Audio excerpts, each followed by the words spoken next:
Hello दोस्तों, कैसे हैं सब। तो जैसा कि अभी 3-4 दिन पहले ही मोदी जी ने सेंट्रल विस्टा का उद्घाटन किया है और इंडिया गेट का जो रिनोवेशन किया है, तो अभी सैटरडे संडे तो काफ़ी भीड़ थी तो हम इसलिए जा नहीं पाए। तो आज हमारा प्लान है, आपको इंडिया गेट दिखाते हैं। मोदी सरकार ने कैसा रिनोवेशन किया है और वहाँ पर क्या क्या है आपको जाकर दिखाएंगे। अभी घर से निकले हैं बस। और ये मेरे भतीजे हैं दो। क्या हाल है। बढ़िया सब। तो वो बस तो बोल रहे हैं, वो मैंने उससे जो ऑडियंस चलते हैं देखी थी फिर। उससे देखिए भाइयों, ये हमारे भारत की शान तिरंगा झंडा क्या शान से लहरा रहा है। और ये मेरा फेज 1 है इधर। अभी फेज 1 पहुंचे हैं। और देखिए हमारे देश की शान तिरंगा महान। और जय हिंद, जो जय हिंद का नारा है वो सुभाष चंद्र बोस जी ने दिया था, जिनकी मूर्ति का भी मोदी जी ने अनावरण किया है इंडिया गेट पर। ये जो टनल है ये हमारी सीधा प्रगति मैदान जा रही है। और अभी लास्ट मंथ ही इसको शुरू किया था। यहाँ से प्रगति मैदान और आप आईटीओ और आप सुप्रीम कोर्ट वगैरह जा सकते हैं। इसके प्रति खूबसूरती देखो भाई टनल की, बहुत सुंदर है, लाजवाब। इन लाइटर ने तो उतार के भी ले चले घर पे लगाएंगे। और यू नया ये अपने होंगे लगाएंगे प्लॉट पे, प्लॉट वाली दीवार पे। बहुत ही खूबसूरत है। अभी बिल्कुल सीधा हम इंडिया गेट ही पहुँचेंगे यहाँ से और फिर वहाँ की खूबसूरती जो है वो आपको दिखाते हैं। तो हम आ गए हैं भाई इंडिया गेट। और देखो सामने, और पानी भी कितना साफ, एकदम साफ सुथरा पानी है बिल्कुल। और ये जो नहरें बनाई गई हैं, ये आगे प्लान है इसमें बोटिंग भी शुरू करवाएंगे। और अभी तो चिलचिलाती धूप पड़ रही है। बाकी अभी हम पार्किंग में हमने गाड़ी खड़ी करी है अपनी। तो अभी जा रहे हैं हम इंडिया गेट के सामने वाले गार्डन में हैं। अभी दिखाते हैं आपको क्या क्या है यहाँ पे जो रिनोवेशन किया है। ये है कर्तव्य पथ। यहाँ से जाकर सामने इंडिया गेट पे सलामी दी जाती है। और यहाँ से ही अब ये अंडरपास भी बना दिया आपको। रोड के ऊपर से जाने की ज़रूरत नहीं है, आप अंडरपास का यूज़ करके सामने जा सकते हैं।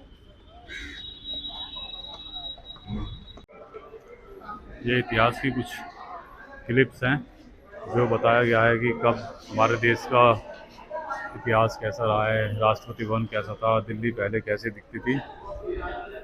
और ये नई राजधानी का विकास क्रम, तो आप देख सकते हैं फरवरी 1931 में आप संसद भवन के सामने दिख रहा है, ऐसा था। और दिल्ली के आसपास के एरिया ऐसा था। धीरे धीरे कितने बदलाव हुए हैं आप देख सकते हो इन तस्वीरों में यहाँ आकर। और पूरी गैलरी है, पूरी गैलरी में इस तरह के ऐतिहासिक जो चित्र हैं हमारे आज़ादी के बाद के, वो सब इसमें लगाए हुए हैं। तो इस वीडियो में तो खैर आपको काफ़ी कुछ ये सारी चीज़ें नहीं दिखा सकता क्योंकि उतना क्लियर इसमें नज़र नहीं आएगा। तो आप एक बार यहाँ ज़रूर आएँ और आकर खुद अपने आप से ही देखें सब कुछ। उसका जो आनंद है वो कुछ और ही होगा। और यहाँ का जो लेआउट है, जो प्लान है, वो सब कुछ है, प्रॉपर इंफॉर्मेशन दी गई है कि आप कहाँ पर क्या देख सकते हैं। तो पीछे अंडरपास जो है वहाँ से हम बाहर निकल कर आ गए हैं इंडिया गेट की तरफ। और आप देखो इस दोपहरी में भी काफ़ी भीड़ है यहाँ पे। और ये इंडिया गेट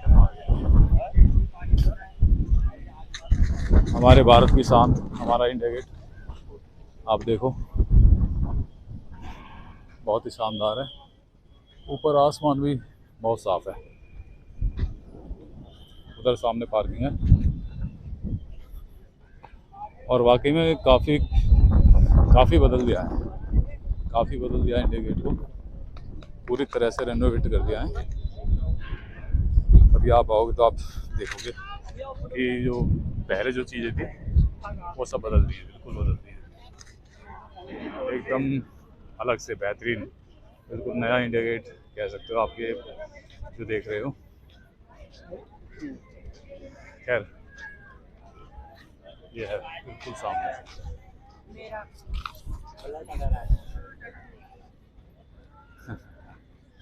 बहुत अच्छा लग रहा है, आप ज़रूर आना। अब यहाँ पे जो सबसे अनोखी जो नई चीज़ हुई है, जो बदलाव हुआ है, वो आपको दिखाते हैं। और आप सामने देखो, बिल्कुल सामने है सुभाष चंद्र बोस, जो हमारे देश के सबसे महान स्वतंत्रता सेनानी रहे हैं। अभी नज़दीक जाकर उनको दिखाते हैं।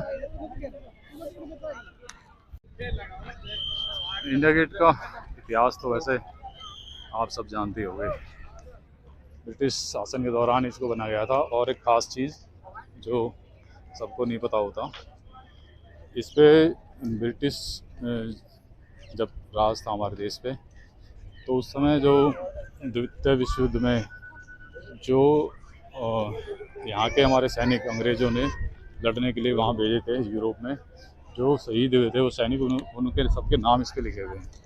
परंतु अब जो मोदी जी ने इसका जो रिनोवेशन किया ना, इससे पहले एक आगे इसके सुभाष जी की तस्वीर के पीछे नीचे गैलरी अलग से आर्मी के लिए बनाया था उसको, वहाँ पर जो हमारे देश के सैनिक जो शहीद हुए अब तक के, उनके सबके नाम लिखे गए हैं। करीब शायद 2.5 लाख से ज़्यादा हैं, 2.5 लाख के आसपास है, एक्यूरेट फिगर मुझे नहीं पता।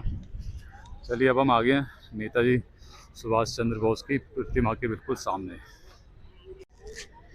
सुभाष चंद्र बोस हमारे देश के सबसे बड़े स्वतंत्रता सेनानी थे और इनका जन्म 23 जनवरी 1897 में हुआ था, कटक बंगाल में। और इन्होंने BA ऑनर्स कलकत्ता विश्वविद्यालय से किया था। और ब्रिटिश शासनकाल के खिलाफ इन्होंने काफ़ी संघर्ष किया था और जापान के सहयोग से इन्होंने आज़ाद हिंद फौज का गठन किया था, जो कि पूरा देश जानता है। इतिहास में इसका काफ़ी सही तरीके से उल्लेख किया गया है। और आज़ाद हिंद फौज की बदौलत ही हमारे देश ने काफ़ी हद तक आज़ादी पाने में कामयाबी पाई थी, अंग्रेज़ों के खिलाफ जो लड़ाइयाँ लड़ी थी। और जय हिंद का जो नारा है आज हमारा, वो भी नेताजी द्वारा ही दिया गया था। एक इनका उस समय का नारा था, तुम मुझे खून दो मैं तुम्हें आज़ादी दूंगा, जो कि उस समय आज़ादी के आंदोलन के समय इनकी मृत्यु से पहले और बाद तक भी काफ़ी प्रचलित रहा था। इनकी जब ये ऑस्ट्रिया गए थे अपने इलाज के लिए 1934 में, तो इनकी मुलाकात वहाँ जिनकी जो इनकी पर्सनल लाइफ है, एमिली सेंकर इनकी एक राइटर थी, जिनसे इन्होंने बाद में शादी भी कर ली थी। और 1934 में जब इन्होंने शादी की थी तो उसका खुलासा 1937 में शादी की थी और उसका खुलासा हुआ था 1993 में, जो कि पहले की रही सरकारों ने इनके बारे में काफ़ी गोपनीय सूचनाएं जो थी कभी सार्वजनिक नहीं की थी। और इनको 18 अगस्त 1945 को जब ये प्लेन से जापान जा रहे थे, तो उस समय इनका प्लेन दुर्घटनाग्रस्त हो गया था ताइवान के पास में और इनकी मृत्यु हो गई थी। और इनकी मृत्यु पे आज भी कुछ खुलकर कोई भी सरकार कहती नहीं है, क्योंकि 3 बार तो पिछली सरकारों ने आयोग गठित करके जांच कराई है, लेकिन उसका कोई नतीजा नहीं निकला। कोई कहते हैं कि इनका प्लेन रूस में क्रैश हुआ था, वहाँ पर इनको कैद कर लिया गया था। कोई कहते हैं गुमनामी बाबा के नाम से ये भारत में ही रह रहे थे, और कई लोगों ने ऐसा दावा किया कि हमने देखा था या मैं गुमनामी बाबा हूँ, सुभाष चंद्र बोस हूँ। तो ये सब चीज़ें बेकार के हैं। खैर नेताजी के बारे में तो इतना कुछ मैं नहीं बता पाऊँगा, क्योंकि इनका अगर इतिहास की बात करें तो बहुत समय चाहिए, लगभग पूरा दिन ही लग जाएगा बताते बताते। अभी हम इंडिया गेट आए हैं तो हमने सोचा थोड़ा बहुत जो हमें पता है हम आपको बता दें, बाकी काफ़ी लोग हैं यहाँ पे।